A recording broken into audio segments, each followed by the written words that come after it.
డబ్బు, అనారోగ్యం, ఉద్యోగం, వ్యాపారం, అప్పులతో బాధపడుతున్నారా? మీకోసమే లాంచ్ యువర్ ఫ్యూచర్ ప్రోగ్రామ్.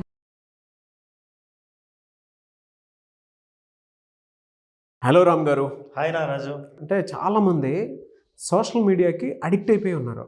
ఏ విషయాలు సోషల్ మీడియా వైపు అతిగా పిల్లల్ని తదేకంగా కాన్సన్ట్రేట్ చేసి ఫోకస్ చేసి అన్నీ పక్కన పెట్టేసి వాటి వైపుకే మళ్ళించేలాగా చేసే అవకాశం ఉంది. అంటే ఏ కంటెంట్ వాళ్ళని ఎక్కువగా అంటే ఏ ఫ్యాక్టర్స్ వాళ్ళ వైపు అంటే సోషల్ మీడియాలోనే మునిగిపోయేలా చేస్తూ ఉంటుందంట. అసలు అంటే ఏం ట్రిగర్ చేస్తే దానికి అడిక్ట్ అయిపోతూ ఉంటారు? నారాజు, మా సుబ్రావు ఏం చేశాడంటే రోడ్డు మీద వస్తుంటే పక్కనే ఒక చిన్న పిల్ల కనపడింది. చాలా ముద్దుగా ఉందని ఇంటికి తీసుకొచ్చాడు. ఇంటికి తీసుకొచ్చి ఆ పిల్లకు బాగా చూసుకుంటూ పాలు పోసి పెద్ద చేస్తుంటే అది రోజు ఎంటర్టైన్ చేస్తూ ఎగురుతూ సుబ్బారావు మంచి టైం పాస్ అవుతూ ఉంది. అది రోజు పెరిగి పెద్దదవుతూ ఉంది. చూడ్డానికి ఇంకా ముద్దుగా ఉంది, ఇంకా పెద్దదైంది. చూస్తుంటే ఇది పిల్లి కంటే పెద్దదవుతుంది అనుకునేలోగానే అది పిల్లి కాదు, పులి అని అర్థమైంది. ఏదేమైనా మనం తెచ్చుకున్న పులే కదా అని దానికి పాలు పోయడం, అప్పుడప్పుడు తింటుంటే దానికి మాంసం ఇవ్వడం చేశాడు. పులి చిన్నగానే ఎందుకుంటుంది, పెద్దదైపోయింది. ఎంత పెద్దదైందంటే సుబ్బారావు కంటే పెద్దదైపోయింది. పెద్దదైపోయిన పులిని ఇప్పుడు మన పులే అని అనుకోవాలా, అది క్రూరముఖం కాబట్టి ఏదైనా మింగేస్తుందని భయపడాలా అర్థం కాని పరిస్థితిలో అయినా దాని మీద ప్రేమను చంపుకోలేక నేను తెచ్చిన పులే కదా అని దాన్ని తినిపెట్టడం మొదలుపెట్టాడు. ఓ రోజు 2-3 రోజులు క్యాంప్ బయటికి పోయి వచ్చేసరికి పులి బయట ఉంది. చూస్తే పులి సుబ్బారావు కోసం ఎదురు చూస్తుంది. కానీ ఎందుకు ఎదురు చూస్తోంది అంటే 3 రోజులు సుబ్బారావు తిండి పెట్టలేదు, ఇప్పుడు సుబ్బారావు కోసం చూస్తాం. ఇందాక నువ్వు అడిగిన ప్రశ్నలో సోషల్ మీడియాను మనం ఇలాగే పెంచి పోషించాం. ఇప్పుడు అది ఎదురు చూస్తుంది మనల్ని మొత్తం మింగేద్దామని. జీవితాన్ని మింగేసే పరిస్థితిలో ఉంది. అందుకే అసలు ఎటువంటి మన జీవితంలోకి అది ఎట్లా ఎంటర్ అయిందంటే కంటికి కనపడని శత్రువుతో మనం పోరాడాం. అందరికీ తెలుసు కరోనా వైరస్.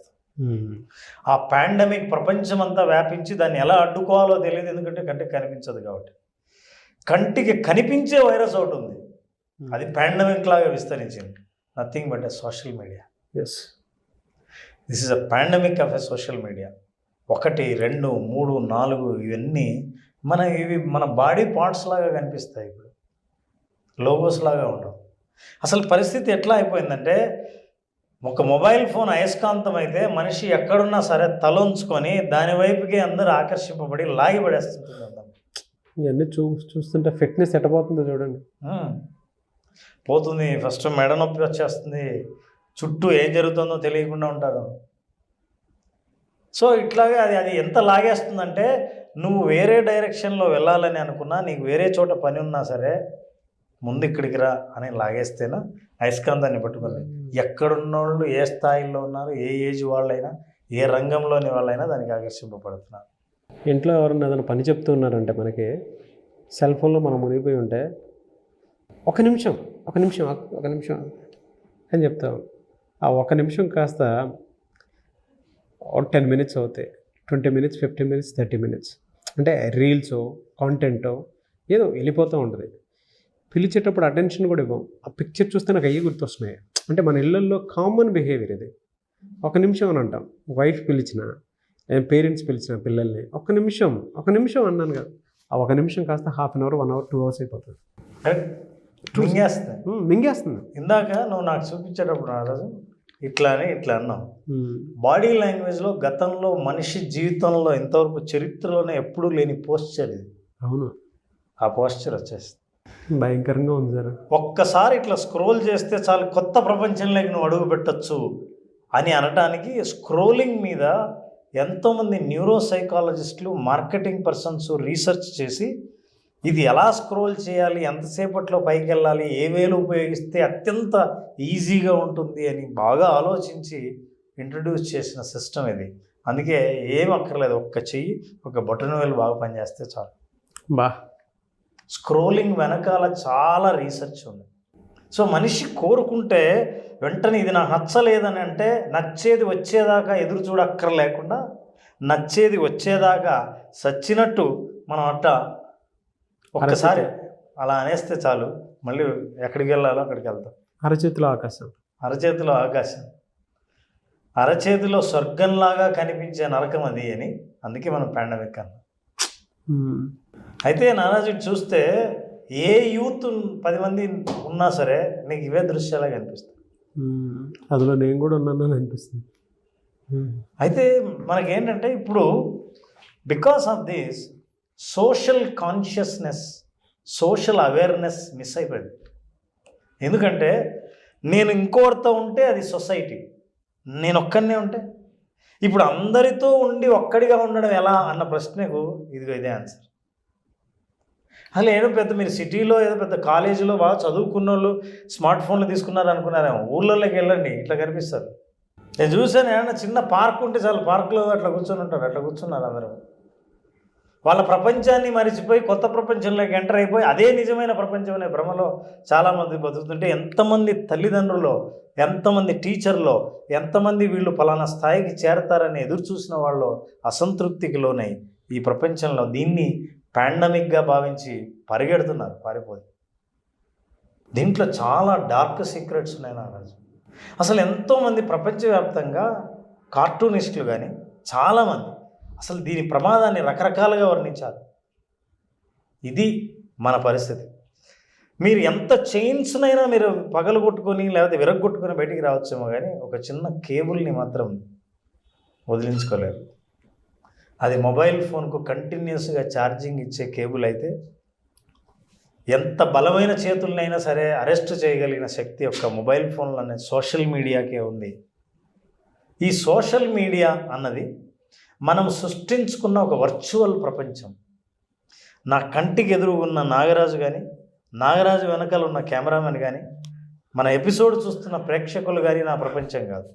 ఇది ఒరిజినల్ ప్రపంచం. అయితే ఆ ఒరిజినల్ ప్రపంచాన్ని దాటి మనం ఎక్కడో సృష్టించుకున్న కృత్రిమ ప్రపంచంలోకి ప్రయాణం చేస్తాం. ప్రయాణం చేయొచ్చు, కానీ దానివల్ల సమస్యలు ఎట్లుంటాయండి. ఫర్ ఎగ్జాంపుల్, నువ్వు సోషల్ మీడియాలో ఓపెన్ చేస్తే ఒక హ్యాపీ కపుల్ చూస్తావు, బా ఎంత హ్యాపీగా ఉన్నారని. అంతవరకు ఏం వాళ్ళ గురించి ఆలోచించడానికి వాళ్ళేం తెలిసిన వాళ్ళు కాదు. వెంటనే నా జీవితం గుర్తొస్తుంది. నేను ఇలా ఎప్పుడు ఉంటాను, ఎక్కడికే ఎప్పుడు వెళ్తాను, ఇంతకు వాళ్ళు ఎక్కడికి వెళ్ళారు. దిస్ అ కైండ్ ఆఫ్ ఎమోషన్లో ఐ ఫీల్ ల్యాకింగ్. నేను ఏది మిస్ అయ్యాను, వాళ్ళకి ఏది ఉంది, నాకు ఇది రావాలంటే ఏం చేయాలి. అన్నీ ఈజీ మార్గాలే, ఎందుకంటే మనకు కనిపించేవన్నీ ఆల్రెడీ సాధించినవి కాబట్టి నేను వెంటనే ఇప్పుడు అక్కడ ఎలా ఉండాలి అనే ఆలోచన మొదలుపెట్టాను. అయితే బిగ్గెస్ట్ ప్రాబ్లం ఏంటంటే మనం వీఆర్ లుకింగ్ అట్ దిస్ సడన్గా ఒక కామెడీ చూస్తాం.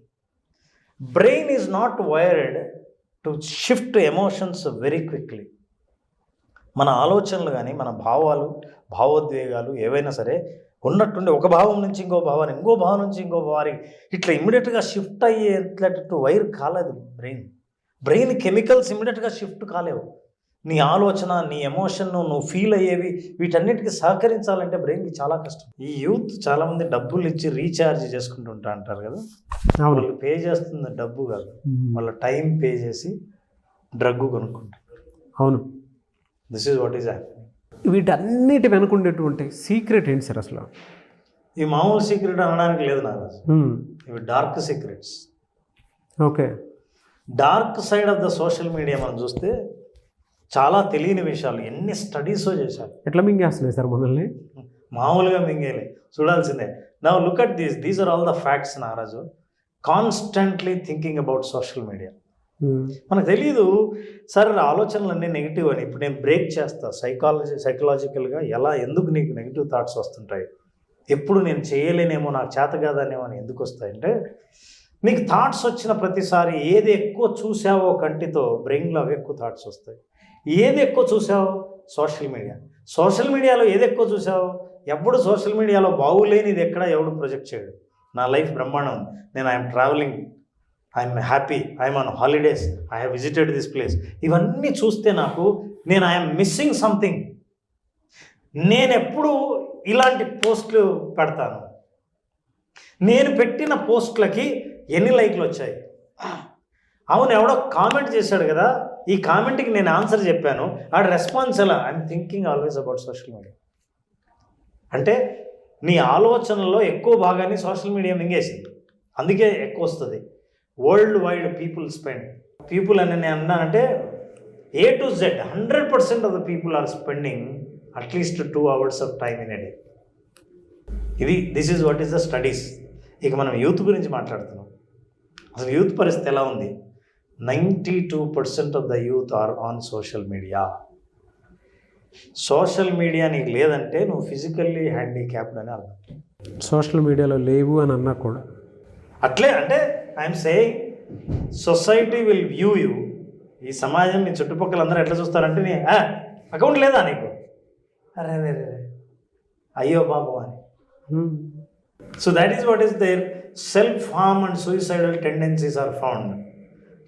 వాళ్ళనే హాని చేసుకోవటం, సూయిసైడ్ చేసుకోవాలన్న ఆలోచన కలగడానికి కారణం సోషల్ మీడియా ప్రభావం అని 800 మిలియన్స్ స్టూడెంట్స్ని ప్రపంచవ్యాప్తంగా స్టడీ చేస్తే వాళ్ళకి తెలిసింది. అంతేకాదు సైకలాజికల్ ప్రాబ్లమ్స్ ఎట్లాంటివి వస్తున్నాయని కూడా చూసారు. 13 to 20 ఏజ్ బిహేవియరల్ ప్రాబ్లమ్స్, ముఖ్యంగా యాంగ్జైటీ, డిప్రెషన్ రావడానికి కారణం ఈ మధ్య ఏజ్లోనే ఎందుకు వస్తున్నాయి? వీళ్ళకి యాంగ్జైటీ ఏంటి? సంసార సమస్యలు లేవు, సంసార బాధ్యతలు లేవు, సంపాదించాలి, లేకపోతే ఎంప్లాయీలుగా పనిచేస్తూ ఆఫీసర్ని సాటిస్ఫై చేయాలి, ఇట్లాంటివి ఏమీ లేవు. అయినా వీళ్ళకి ఏంటి యాంగ్జైటీ, డిప్రెషన్ తాయి అని అంటే సోషల్ మీడియా వల్ల అంతే. These are all dark secrets and this is very important. Cyber bullying, trolling, roasting. అసలు మనిషికి భయపడను ఎవరు కూడా. ఏ మనిషికి ఎదురుగా ఎదుర్కోవచ్చు, మాట్లాడచ్చు. కానీ సోషల్ మీడియాలో పెట్టిన ఒక భయంకరమైన కామెంట్ ఉంటే వాడిని వెంటాడుతూ ఉంటుంది. ఆ మనిషి ఒకసారి ఆ యాప్ ఓపెన్ చేస్తే మనిషి అట్లా భయపడుతుంటుంది. సైబర్ బుల్లింగ్ అంట. నారాజు ఇట్లాంటి సమస్యలు చాలా ఎదుర్కొంటున్న వాళ్ళు ఉన్నారు.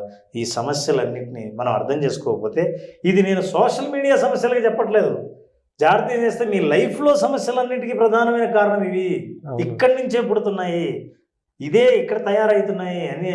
ఎలా సార్ మరి దీనికి సొల్యూషన్? కరెక్ట్, సొల్యూషన్సే మనం మాట్లాడాం. కానీ ఇప్పటిదాకా మనం చెప్పినవి ఎంతవరకు correct? Yes, I'm the victim, నేను దీనికి బాధితుడిని, నిజంగా ఇలా బాధపడుతున్నాను అని ఊరికే నేను సొల్యూషన్ చెప్తే నా రోజు అది కూడా మన వీడియో అట్లా వెళ్ళిపోతుంది. కాబట్టి ఈ ఎపిసోడ్ చూసి కనెక్ట్ అయ్యి అసలు సోషల్ మీడియాతో నాకు వచ్చిన ప్రాబ్లం ఏంటో ఐడెంటిఫై చేసిన వాళ్ళ కోసం నేను ఇంకో ఎపిసోడ్ చేస్తాను. Very good thought sir. Anyways thank you అండి. Thank you so much Ram గారు. Thank you. Anyways thank you అండి. Thank you so much Ram sir. Great experience. అది నేను ఒక్కడిని ఫీల్ అవుతాను కాదు, క్లాస్ అయిన తర్వాత ప్రతి ఒక్కరు, అంటే మొన్న ఎన్రోల్ చేసుకొని ఎవరైతే అటెండ్ అయ్యారో వాళ్ళు కూడా మంచి రెస్పాన్స్ ఇస్తూ ఉన్నారు. ఫీడ్బ్యాక్ కూడా అంతే బాగుంది. థ్యాంక్ యూ అండి. Thank you so much. మళ్ళీ క్లాస్ ఎప్పుడైనా అవకాశం ఉంటుంది, ఎందుకంటే విజువలైజేషన్ అది ఎక్స్పీరియన్స్ చేయడానికి మీరు పెట్టింది కంప్లీట్ ప్రాక్టీస్. ఒక జీవితాన్ని అర్థం చేసుకోవడానికి, కెరీర్లో సక్సెస్ అవ్వడానికి, దాంతోపాటు చాలామందికి మనీకి సంబంధించినటువంటి బ్లాగ్స్ కొన్ని ఉంటాయి. సో ఆలోచన ఎలా క్రియేట్ చేసుకుని ముందుకెళ్ళాలి అనేటువంటి దానికి, కొంతమందికేమో జాబ్కి సంబంధించినటువంటి వాటిలో ఎంత త్వరగా క్విక్ చాలామంది గ్రాప్ చేసుకోవాలని ఉంటుంది, క్రాక్ చేయాలని ఉంటుంది. దానికోసమైనా సరే సో విజువలైజేషన్ ప్రాక్టీస్ అనేది మళ్ళీ ఎప్పుడు ఉండే అవకాశం ఉంటుంది. అలాగే విజువలైజేషన్ ప్రాక్టీస్కి చాలా మంచి స్పందన వస్తుంది. ఎందుకంటే నేరుగా ఎదురుగా వాళ్ళ చేత ప్రాక్టీస్ చేయించే అవకాశం నాకు కూడా వచ్చింది. ఇది సెప్టెంబర్ 14వ తేదీన బ్యాచ్ స్టార్ట్ చేస్తున్నాం. September 14th. అట్లాగే ఈ ఎపిసోడ్లో స్పెషల్ ఏంటంటే 18th నాడు పున్నమి. ఆ పున్నమి రోజు స్పెషల్గా యోగ నిద్ర సెషన్ ఉంటుంది. పున్నమి రోజు రాత్రి యోగ నిద్ర సెషన్లో పాల్గొన్న వాళ్ళకి ఏవైనా సరే మానసిక రుగ్మతలు కానీ, నిద్రలేమి సమస్యలు కానీ ఉన్నవాళ్లే కాకుండా ఏవైతే మెంటల్ బ్లాక్స్ ఉంటాయో, ఆందోళనలు ఉంటాయో, భయాలు ఉంటాయో, నిర్ణయాలు తీసుకోలేకుండా ఆగిపోయిన బ్లాక్స్ ఏవైతే ఉంటాయో వాటన్నిటినీ రిలీజ్ చేసే యోగ నిద్ర 18th ఉంటుంది. 14th రిజిస్టర్ చేసుకున్న వాళ్ళకి మాత్రమే ఈ అవకాశం. 14th బ్యాచ్ స్టార్ట్ అవుతుంది. September 14th. యోగ నిద్ర కోసం చాలామంది ఎక్స్పెక్ట్ చేసేటువంటి వాళ్ళు ఉన్నారు. స్పెషల్ అకేషన్ డే రోజు పెడుతున్నారు. సో ఇది స్పెషల్ క్లాస్ అని చెప్పేసి చెప్పాలి. అవును, ఈ మంత్కి special class visualization practice September 14th నుంచి ఉంటుంది. కాబట్టి ఆసక్తి కలిగిన వారు స్పెషల్ క్లాస్లో కనుక మీరు ఎన్రోల్ చేసుకోవాలి అనుకునేటువంటి వాళ్ళు స్క్రీన్ మీద మీకు కాంటాక్ట్ నెంబర్ కనిపిస్తుంది, దాన్ని మీరు కాల్ ఆర్ మెసేజ్ వాట్సాప్ చేసి వెంటనే ఎన్రోల్ చేసుకోండి. Anyways thank you. Great experience and thank you so much Ram sir. Thank you.